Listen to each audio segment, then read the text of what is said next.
Grab a cup of tea or listen as you go, ladies. This is your hour with Dr. Zoe, your life and relationship coach. With encouragement, on-point insight, inspiring guests, health tips, and advice, Dr. Zoe helps busy women keep their mind in the game by redefining your superwoman. You're listening to The Dr. Zoe Show.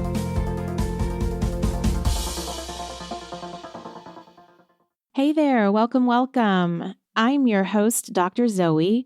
I'm a licensed psychotherapist. I'm a life and relationship coach and a motivational speaker, and I can work with you virtually to help you get unstuck.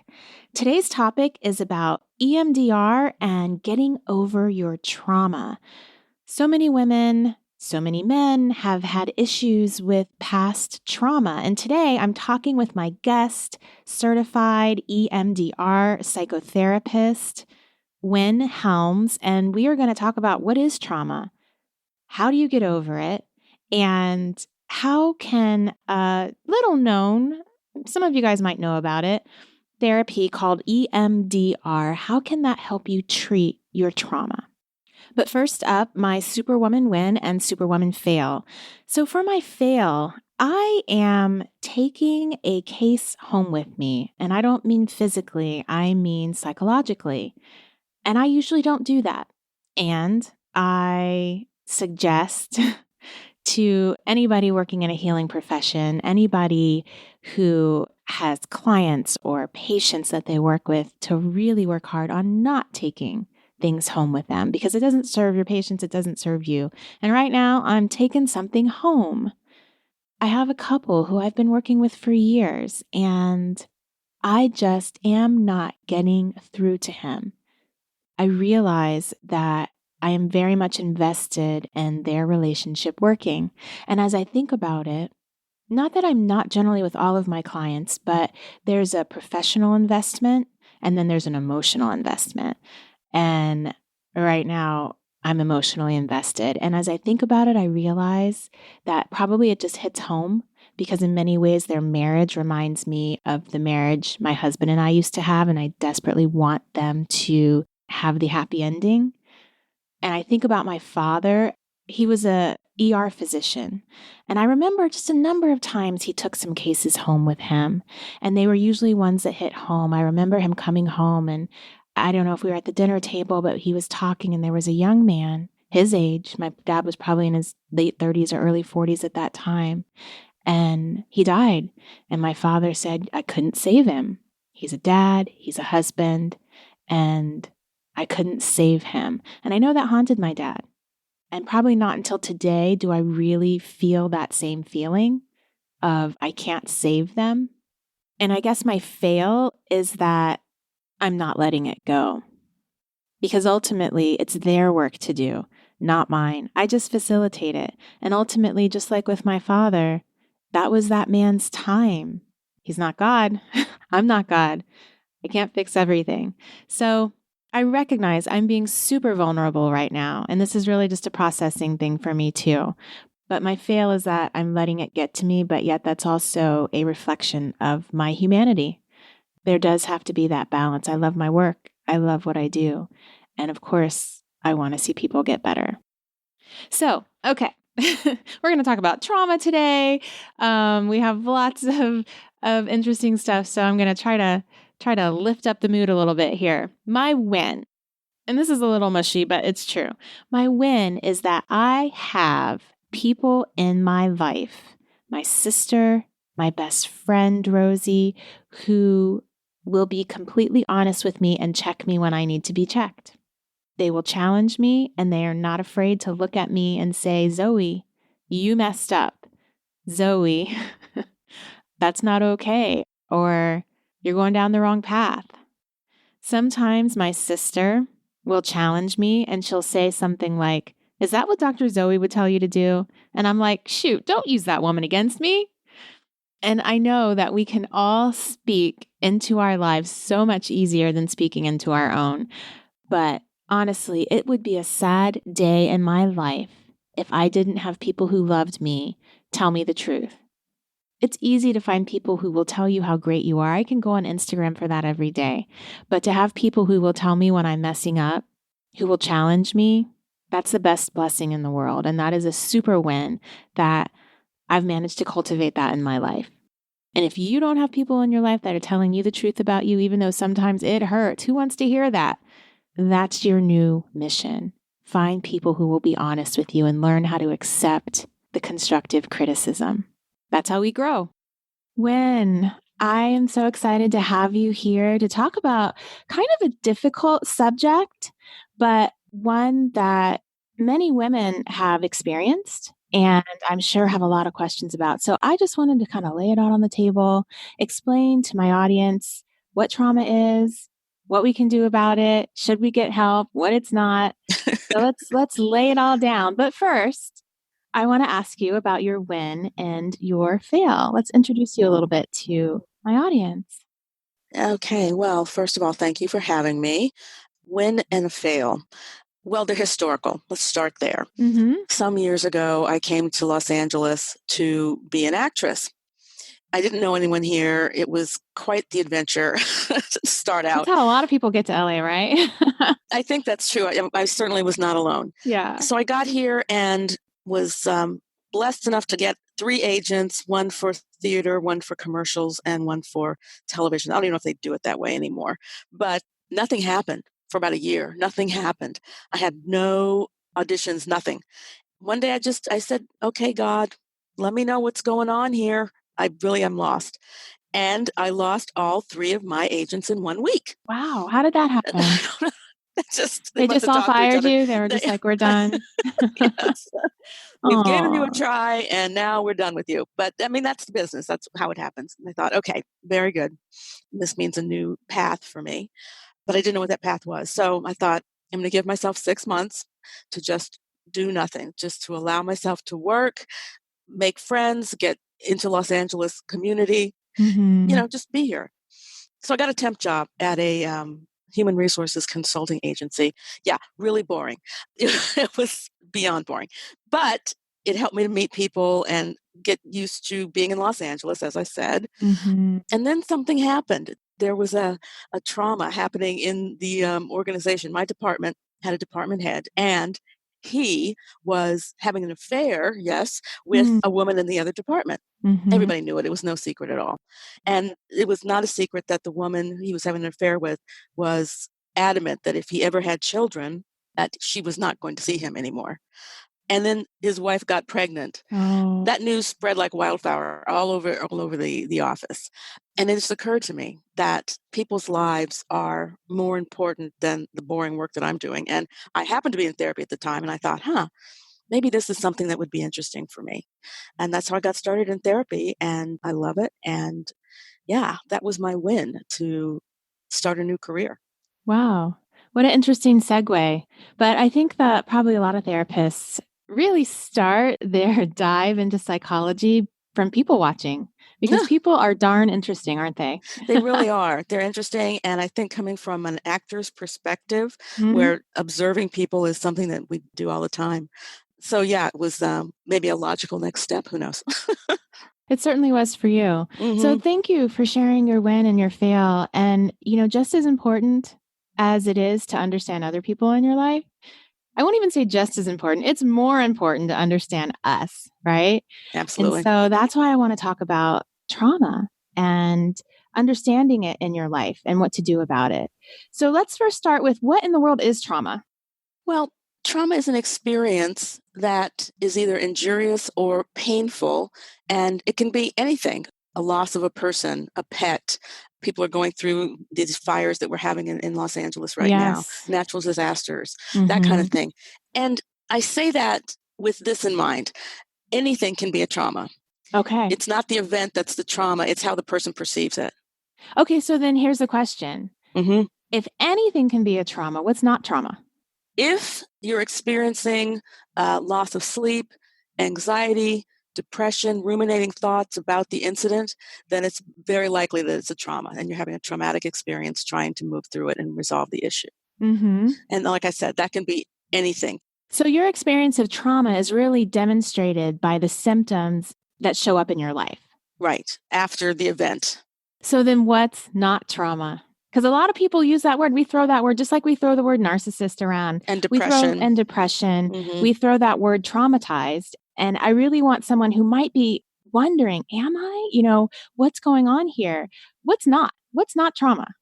Well, there are big T traumas and there are little T traumas. Okay. I'll just start with the big T traumas, which are things like being in a war zone or having your house burned down, as I said before, being raped, having a divorce, having a pet or a person die.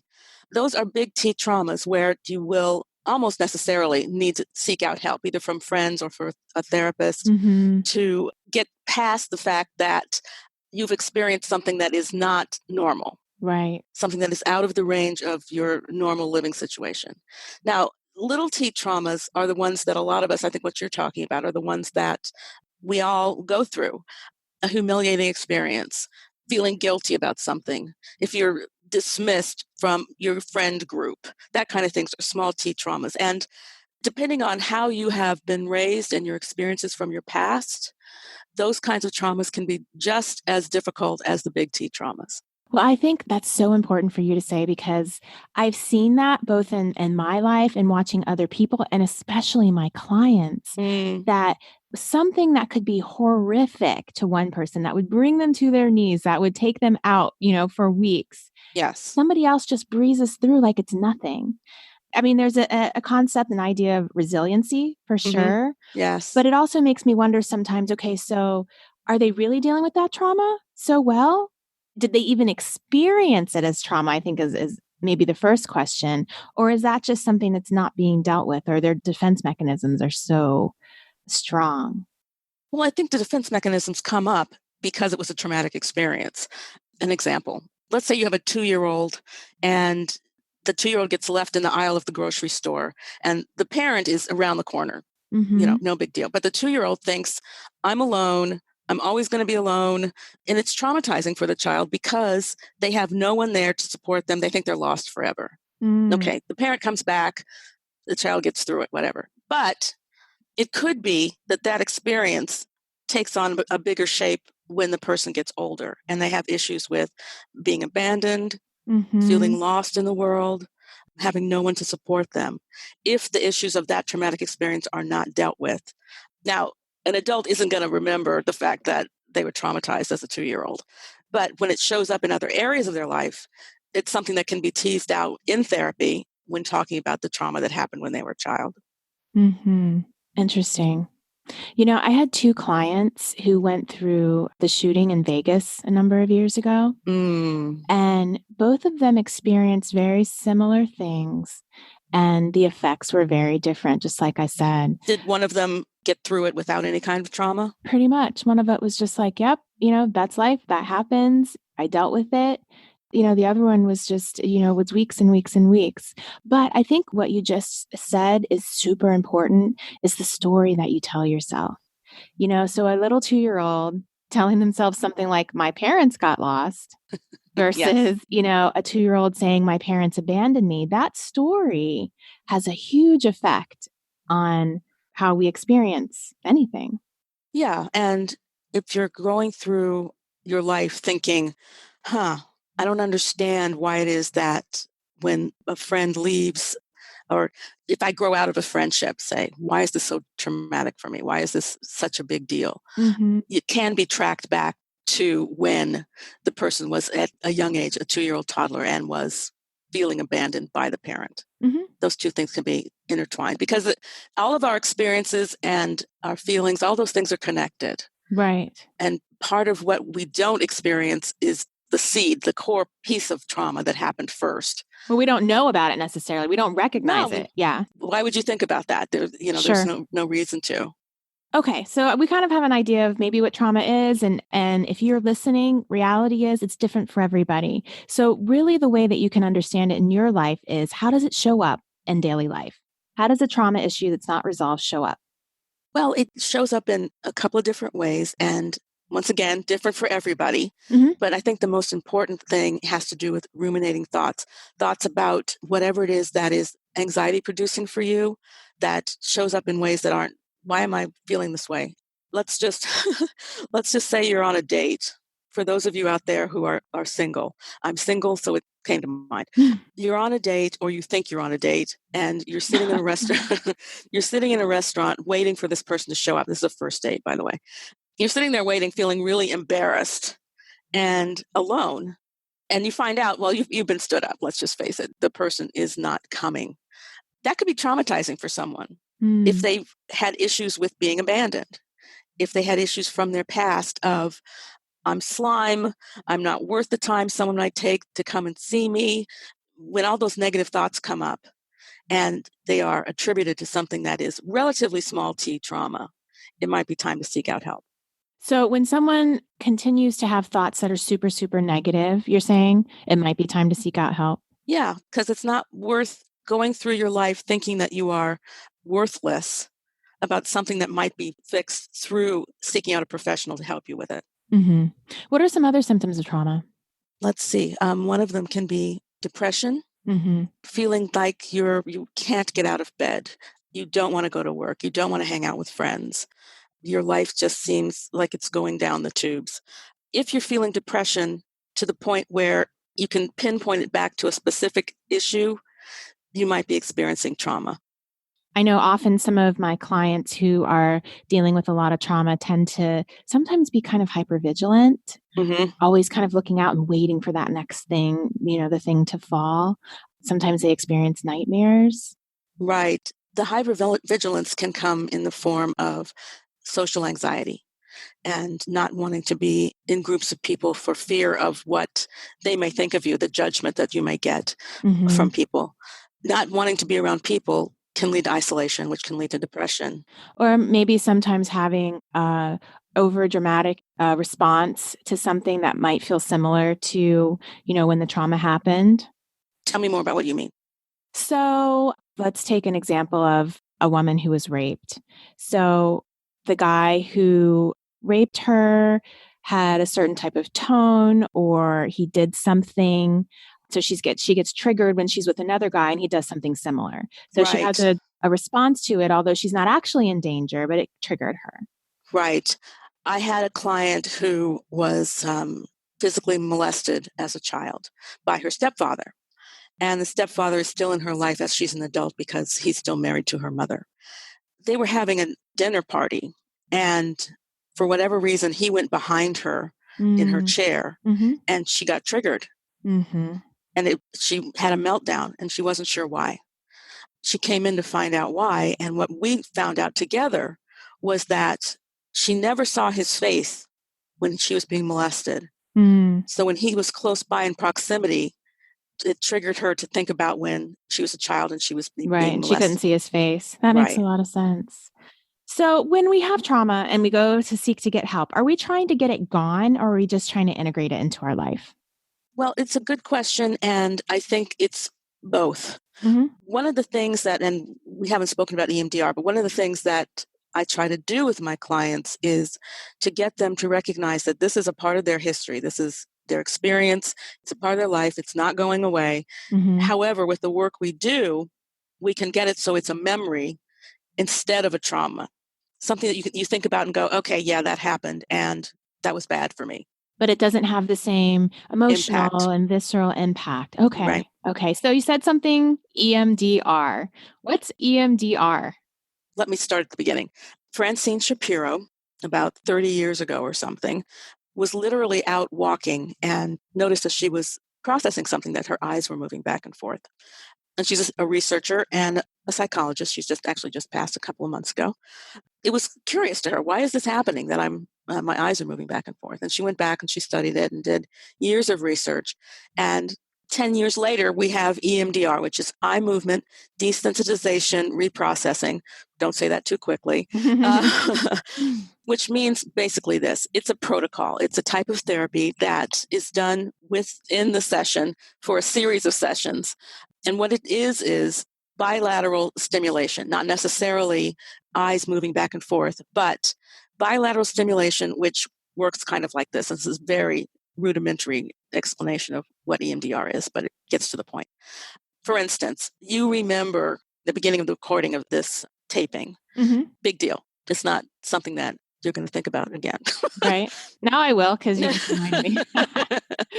That's probably true. But if for some reason you started recording this and there was an earthquake, it might be that you linked those two things. Right. That's kind of like if you ask anybody, where were you at 9/11? Everybody remembers. If I ask you, where were you, 9:10 in the morning, who knows? Right, exactly. I'm on my way to work, whatever. Yes. So what happens is when we are experiencing a trauma, both sides of our brain do not work together. All of the synapses and electrodes, and like I said, this is really rudimentary. Both sides of our brain don't work in tandem. When we do have a memory, they do. So what happens is in EMDR, we use the bilateral stimulation to help reintegrate both sides of the brain so that the trauma is less of a dramatic memory as opposed to just a regular memory. So how do you do that? There's a protocol. It's not that I give these pulsers to the to the client and they just sit there. What we do is we bring up an event that has been traumatic or something that has not been traumatic. For instance, we can use the earthquake experience. I ask the client to visualize a snapshot of what that event looks like for them. Just like, for instance, I have a snapshot of what it looked like for me walking in the door this morning to my office. I ask the person to think about that snapshot and ask them, how do they feel about themselves when they think about that snapshot? What's a negative core belief you have about that snapshot? I am not good enough. Would be a negative core belief. Then I ask for a positive core belief, which is, it can be the opposite. It can be something totally different. Like, I am really excellent in my work. Let's say like that. Then the next question has to do with, on a scale of 1 to 7, how much do you feel that you are an excellent person doing your work? For instance, 1 is, it's a false statement. I'm not excellent. 7 is, it's a very true statement. I am excellent. And whatever the answer is, let's just say it's in the middle, let's say it's a 5. That gets recorded. The next question has to do with the feelings associated with that snapshot. How do you feel when you think about that picture? I feel very sad. I feel anxious. I feel nervous. Whatever it is, that also gets recorded. And so are you doing something with the eyes? At this point, we're just talking. Oh, okay. So you just go through the memory. You go through the memory, and then at the end of the protocol, there are a couple more, but I'll skip to the end. I ask the person to sit in a kind of a comfortable position, because what I'm finding is that we lodge a lot of tension in our body when it comes to anxiety, and we want to be able to isolate it. My belief is that we have a mind-body-spirit connection, and what happens is we're on fast forward our whole lives whenever we're doing things, and to sit still, we allow ourselves to find out exactly where we are in the present. And that means what we're thinking, feeling, and connecting both the head and the body. Which is why I found a lot of my clients have difficulty sitting still, because when we sit still, a lot comes up. When we're busy, we can push it all down. Which is why we stay busy, because who wants to feel all that sadness and grief and this feeling? No, that's not. It's a lot of stillness involved. That's when I start the bilateral stimulation. And by that, I mean, there I have pulsers, 1 in each hand, and there's sort of a little bzz, bzz, bzz, which happens. That bilateral stimulation is replicated with the eye movement, which is what was originally used. Some therapists use their finger that goes back and forth. There's a light bar with a light that goes back and forth. The pulsers, it does the same thing. So something about moving those eyes back and forth is, as you talk about the trauma, is helping you reprocess it in your brain in a different way. Reprocess it, reintegrate the information in a different kind of way, so that it's not a way for you to think, oh my goodness, I'm in trouble. I'm in a traumatic situation. Excellent. So this is just obviously one way of treating trauma. EMDR is known to be specific for trauma. That being said, it's still a relatively new therapy that hasn't been well researched. Right. There are people that think that it does very little. Well, I think the research that's, present is showing that maybe, I should say, the efficacy rate is maybe about 30%. Now, that's quite low. However, if you go in and you actually, have a result of being able to integrate your trauma and not have all of those symptoms, it's certainly worth it. Yes. So I would say for someone who is experiencing a lot of trauma, go to therapy. Absolutely. Try therapy, see how that goes. If that's not helpful, or you're not getting the results that you want or need, then this is definitely a therapy to try. It certainly isn't going to be harmful. No, the worst thing can happen is nothing. Right. I have a colleague who was telling me about EMDR at least 15 years ago, and I kind of brushed it off. And then finally I said, okay, I'll try this. And I went to the training and sat as the client and as the therapist within the training. And I was very impacted by the results. The So issue I was you saw a result in your life, and that's what led you to become an EMDR therapist. I'm sorry I interrupted you. You said the issue? Well, the issue that I was dealing with had to do with my boss, and I was having a hard time at that time with my boss, and it was nerve-wracking. I didn't want to go into work because it was so bad. Mm-hmm. But through the process of EMDR, I was able to untangle whatever the issues were with my boss. And not that it went away, not that there weren't issues when I went back to work on Monday. It's just there were fewer issues, and it was not as difficult for me to work with her. I was kind of amazed by that. Wow. That's so good to know. So if you're experiencing trauma, if you've listened to this and you're thinking, maybe that's me, like I said, seek out therapy and maybe think about EMDR as an option. A lot of people have heard it thrown out. I've heard it thrown out. I've researched it a little bit, obviously. As a therapist, I probably know more than your regular person, non-therapist, but I don't specialize in it at all. But I wanted to have you on, Wynn, so that you could really explain this to my audience. So thank you. Oh, you're very welcome. And like you were saying a couple of times, it's really important to seek out therapy, someone who is objective about the issues you're going through, with EMDR or not, either way. Right. So do you have any other last piece of advice, and maybe even some do-it-yourself advice for someone who might be going through a little bit of trauma? I just really think that it's important to embrace whatever those feelings are, even the tough feelings. And while you're doing that, don't do it alone. If you have friends you can talk to, reach out to them. Perhaps have an accountability partner, someone who can help you to realize that you're going through something tough, but you're also making new memories at the same time. You're showing yourself that you are still important. You're still yourself. It's just that the situation is different without that person you loved, or because you've gone through something that has been really, really difficult for you. So reaching out is, don't isolate, reconnect with people as much as possible. And how can someone find an EMDR therapist?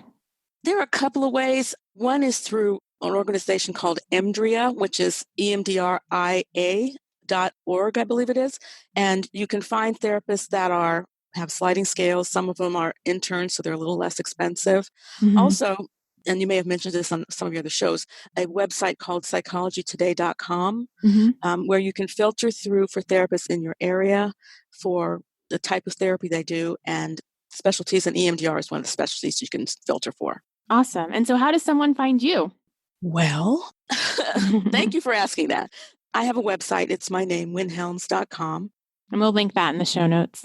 Okay. Thank you. And yes, so you can contact me through that website, and I'll be happy to talk with you. Awesome. Thank you so much for sharing all of your wisdom about EMDR. I think that was really helpful. I've learned today. Very good. Okay, take care. You too. Thank you. Thank you for listening to the Dr. Zoe Show. If you recognize that you've experienced some trauma in your life, you can connect with Wynn by checking out her contact information in the show notes, and you could start some work with her, or she could refer you to someone with whom you can start. So thank you for listening to the Dr. Zoe Show. New shows go up on Tuesdays. Subscribe so you don't miss an episode. And if you are listening before Thanksgiving, happy Thanksgiving. If you're listening after Thanksgiving, I hope you enjoyed your time with friends and family. Have a super week. You've been listening to The Dr. Zoe Show, redefining your superwoman, with your host, Dr. Zoe Shaw. Don't forget to sign up for her monthly newsletters to get encouragement, tips, and skills for keeping your mind in the superwoman game. Connect with her now at www.drzoeshaw.com. Tell your friends and subscribe to her podcast on iTunes. Join us next time for another edition of The Dr. Zoe Show.